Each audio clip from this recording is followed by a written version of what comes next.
The way God meets your needs, how to overcome negative feelings. There are moments in life when the heart feels heavy, when the mind whispers lies louder than truth, when the night seems longer than it should be. There is something about the desert that terrifies us. We don't mind the promise. We celebrate the miracle. We rejoice in the testimony, but the desert, the waiting, the silence, that is where our hearts begin to tremble, because the desert feels like absence. It feels like unanswered prayers. It feels like doors closing. It feels like standing in the middle of nowhere with nothing but questions echoing back at you. You wake up in the morning and the burden is still there. You go to sleep at night and the heaviness hasn't lifted. You wonder if you missed something. You wonder if you failed. You wonder if God stepped back. But the desert is not abandonment. The desert is exposure. In the desert, distractions fall away. The applause disappears. The noise quiets. The comforts you leaned on before are no longer within reach. And suddenly you are face to face with what's really inside you, the fears you avoided, the insecurities you hid, the doubts you never wanted to confront. It feels cruel at first. It feels unfair. Yet the desert reveals what comfort conceals. When everything is stripped away, you begin to see your need clearly. And here is the mystery. God often allows you to feel the depth of your need before He reveals the depth of His provision. We don't like to need. It makes us feel weak. It makes us feel small. But need is the doorway to encounter. As long as we believe we are strong enough, capable enough, sufficient enough, we remain closed. The desert opens us. You may feel empty right now, emotionally dry, spiritually exhausted, mentally worn down. You may be fighting negative thoughts that whisper, "This is the end. Nothing will change. You are alone." But what if the emptiness is making room?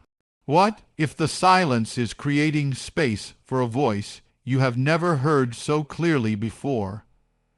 The desert slows you down.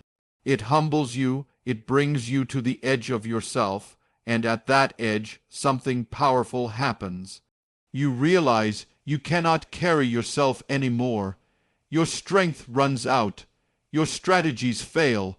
Your distractions lose their power. And then you look up. The greatest miracles in history did not begin with abundance. They began with lack. With hunger, with impossibility. The need came first. The emptiness came first. The desperation came first.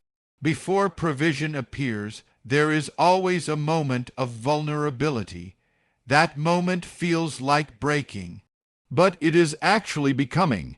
Negative feelings often intensify in the desert. Anxiety rises. Doubt grows louder. You question your worth. You question your direction. You question your faith. And the temptation is to escape, to numb it, to run from it, to fill the emptiness with anything that dulls the ache. But if you stay, if you endure, if you allow the desert to do its work, you will discover that what felt like punishment was preparation. The desert teaches you dependence. It teaches you to listen. It teaches you to separate truth from emotion. It teaches you that feelings are powerful, but they are not permanent. They surge like heat waves, but they do not define the landscape. In the desert, roots grow deeper because there is no surface water. And when the rain finally comes, and it will come, you will not be the same person who entered the wilderness.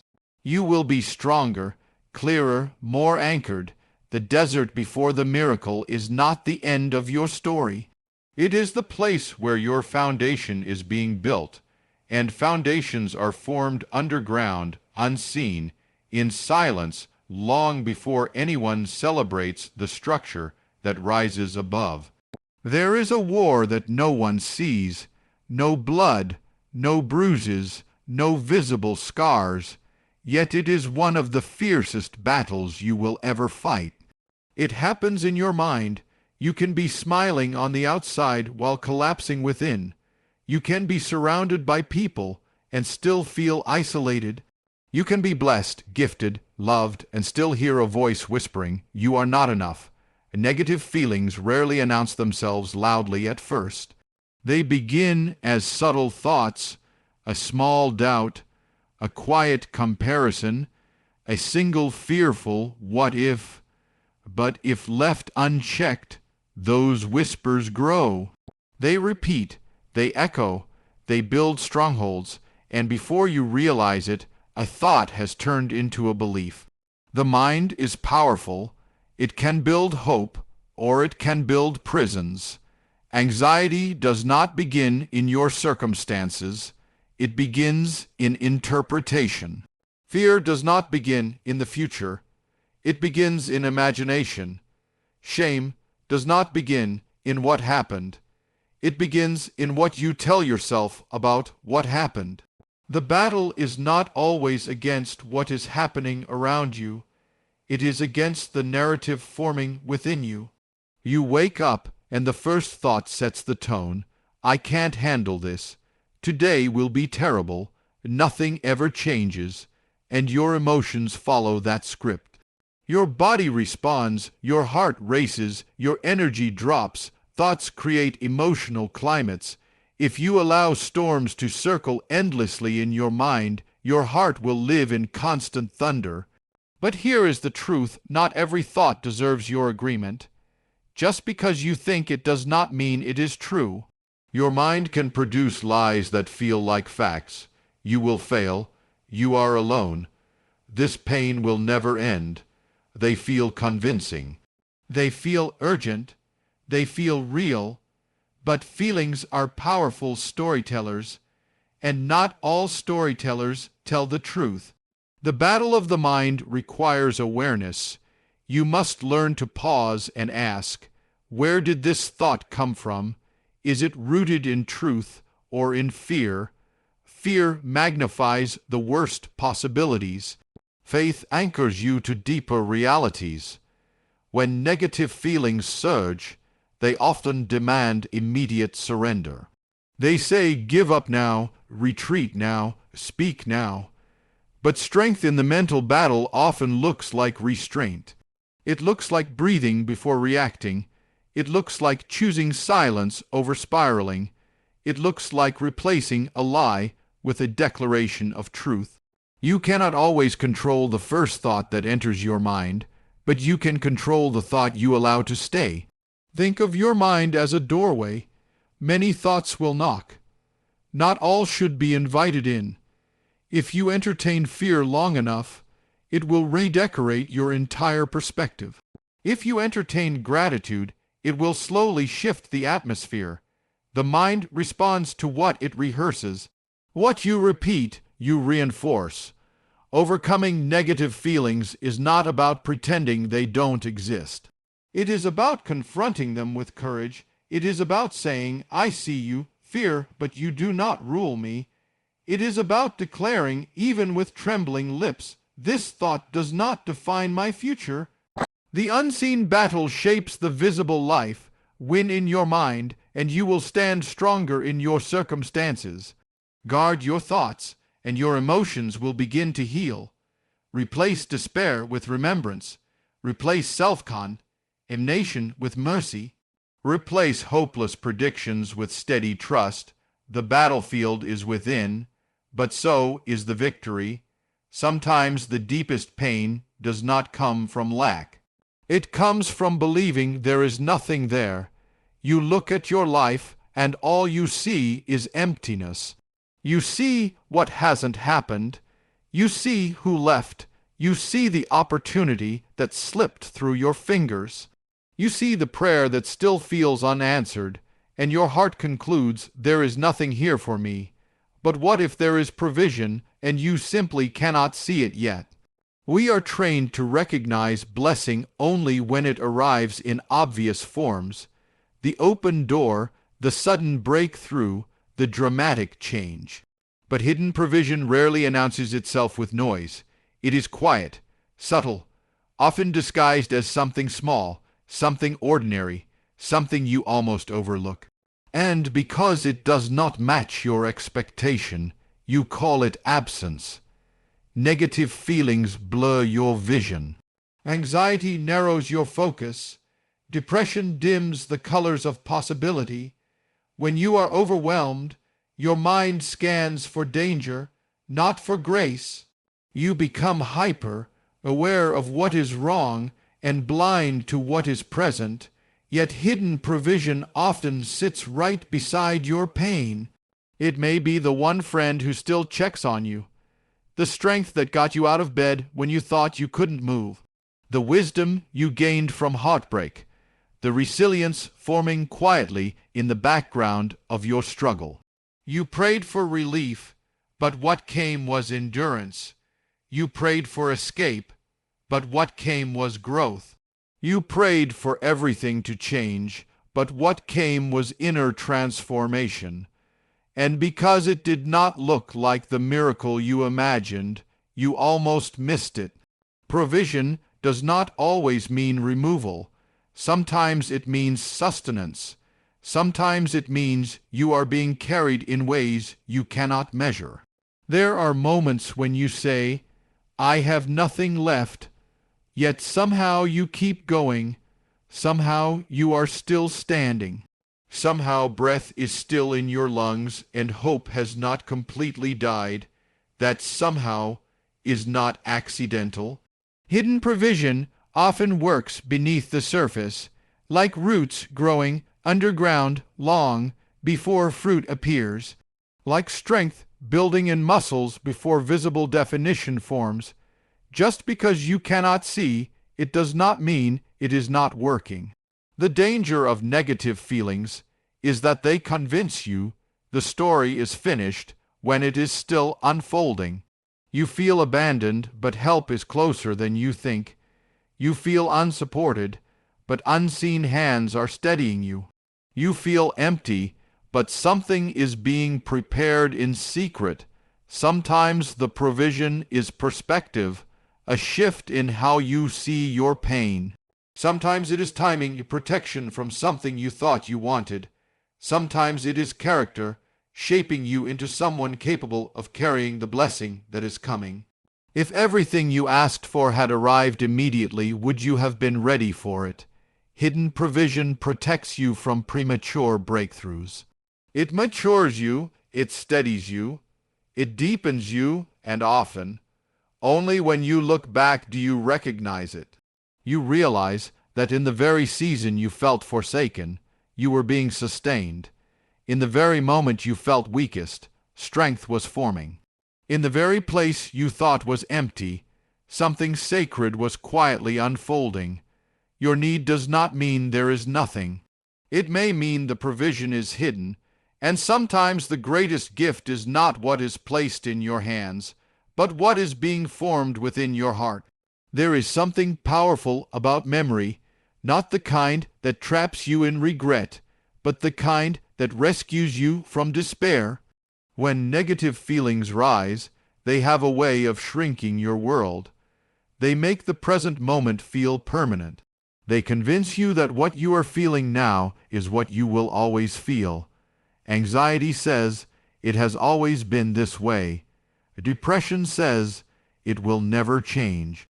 Fear says, this time you won't survive. But memory stands up and says, that's not true. Think back. There was a time before when you thought you wouldn't make it. A night when the tears would not stop. A season when the uncertainty was unbearable. A moment when you whispered, I can't do this anymore. And yet you are still here. You survived what once felt impossible. The human heart has a dangerous tendency. It forgets deliverance quickly, but remembers pain vividly. We replay our failures in high definition. We rehearse our disappointments. We relive the hurt, but we often forget the breakthroughs. We forget the unexpected help. We forget the strength that carried us through. Remembering is not denial of pain. It is defiance against hopelessness. When you deliberately recall how you were sustained before, something shifts inside you.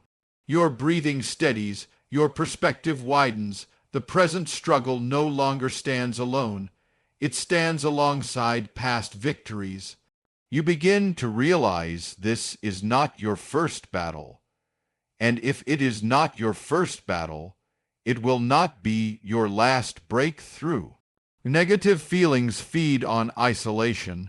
They tell you this struggle is unique, unprecedented, unmatched. But memory reminds you of patterns. You see that valleys have come before, and so have mountaintops. You see that storms have raged before, and you have seen clear skies again. There is strength in saying, I have seen faithfulness before, even if your voice trembles when you say it. Maybe you remember a door that opened when everything seemed closed. Maybe you remember comfort that came through a friend at the exact right moment. Maybe you remember finding courage you didn't know you possessed. Those memories are not accidents. They are anchors.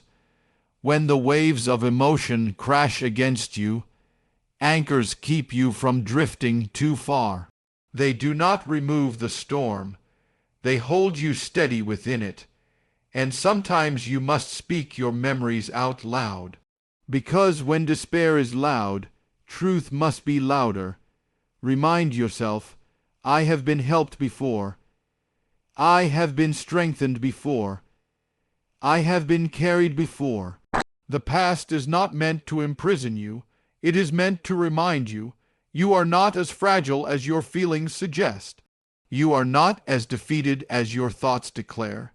There is a history of survival written into your story. Look at your scars. They are evidence you healed. Look at your journey. It is evidence you endured. The same strength that carried you then has not disappeared.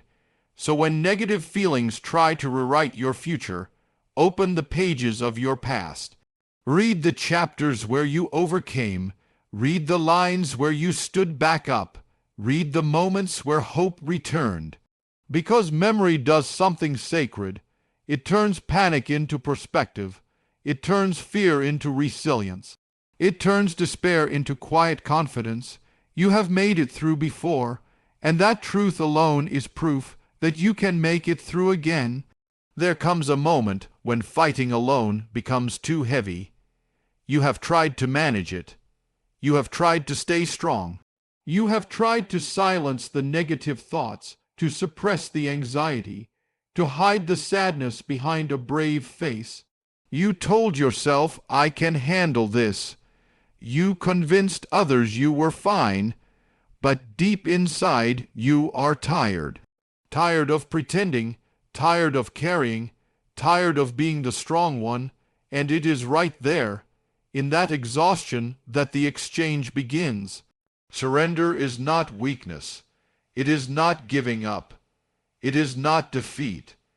It is the most honest thing a human heart can do. It is saying, I cannot carry this anymore. It is opening your clenched fists and admitting that control has limits. Negative feelings grow stronger when you grip them tightly, when you rehearse them, when you try to overpower them by yourself. Fear feeds on self-reliance. Shame feeds on secrecy. Anxiety feeds on the illusion that everything depends on you. But something sacred happens when you lay it down. There is an invisible altar in the human soul, a place of exchange. You bring what is breaking you, and in return you receive what begins to rebuild you. You bring your fear. You receive peace that does not make logical sense. You bring your guilt. You receive mercy that feels undeserved. You bring your weakness. You receive strength you cannot explain. The exchange does not always happen instantly. Sometimes it is gradual, sometimes it is a daily act, sometimes it is hourly, but every time you choose surrender over striving, something shifts. You were never meant to carry everything. Think about how tightly you hold your worries. Your shoulders tense, your jaw clenches, your thoughts race. Your heart pounds as if the entire future rests on your ability to solve it all right now. And then you release it, not because the problem disappeared, but because you trust that you are not alone in it. Surrender says, I trust beyond what I understand. It says, even if I cannot see the outcome, I release the burden. It says, I choose faith over fear, even with trembling hands. And here is the mystery. When you stop fighting to control everything, you gain control over what truly matters: your heart, your response, your inner peace. The altar is a place of honesty. You do not need polished words there. You do not need perfect faith. You can come with tears, with anger, with confusion, with doubt. The exchange does not require perfection. It requires openness. Sometimes overcoming negative feelings is not about conquering them with force. It is about handing them over. It is whispering, take this anxiety. It is admitting, this sadness is too heavy. It is confessing, I am afraid. And in that vulnerability, you are not diminished, you are strengthened. Because the weight you release creates space, and into that space comes calm, clarity, endurance, a quiet assurance that you are being held even when you feel unsteady. The exchange at the altar transforms sorrow into resilience. It transforms panic into stillness. It transforms despair into hope, not because circumstances instantly change, but because you do. You rise lighter, not because life is easy, but because you are no longer carrying it alone. There is a question hidden inside every struggle. Why is this happening to me? When pain stretches longer than expected, when negative feelings refuse to fade, when the battle in your mind feels relentless, you begin to wonder if your need is proof of weakness. If your struggle is evidence that you are behind, broken, or forgotten. But what if your need is not a mark of failure? What if it is the birthplace of calling? The areas where you feel the deepest pain often become the places where you carry the deepest compassion. The nights you cried alone may one day give you the words to comfort someone else.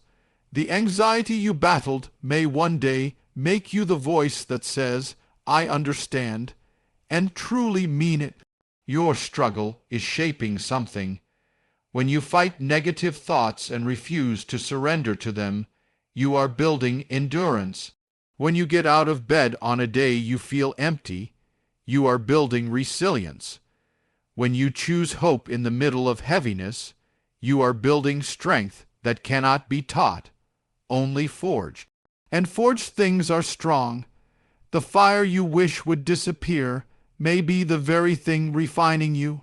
The pressure you resent may be the very thing expanding you. You see pain, but something greater sees preparation. There are parts of your character that only awaken in adversity. Courage does not grow in comfort. Patience does not grow in ease. Compassion does not grow in a life untouched by hurt. The struggle you want removed may be carving depth into your soul. And depth carries weight. One day, someone will sit across from you feeling exactly what you feel now, overwhelmed, anxious, uncertain, afraid. And because you walked through this valley, your words will not be empty advice. They will carry authority. They will carry authenticity. They will carry hope that has been tested. Your need today may become someone else's breakthrough tomorrow. But even before it helps someone else, it is transforming you. It is teaching you dependence. It is teaching you humility. It is teaching you that strength is not loud, it is steady. Negative feelings try to convince you that your struggle disqualifies you. They whisper, you are too broken to be used, too emotional, too weak. But often the most powerful calling emerges from the most fragile beginnings. The cracks in your life are not just signs of damage. They are openings where light can enter. The scars you carry are not signs of defeat. They are proof that healing is possible. Imagine if you had never faced difficulty, never wrestled with doubt, never felt the sting of disappointment. Would you have the same empathy, the same wisdom, the same capacity to stand strong for others? Your struggle is enlarging you. It may not feel noble right now. It may feel exhausting. It may feel unfair. But what is being formed in you is bigger than this moment. From need comes dependence. From dependence comes strength. From strength comes purpose. You are not just surviving a hard season. You are being shaped for something beyond it. And one day you will look back and realize that what you once begged to escape was the very thing that prepared you to rise. Your struggle is not the end of your story. It may be the beginning of your calling.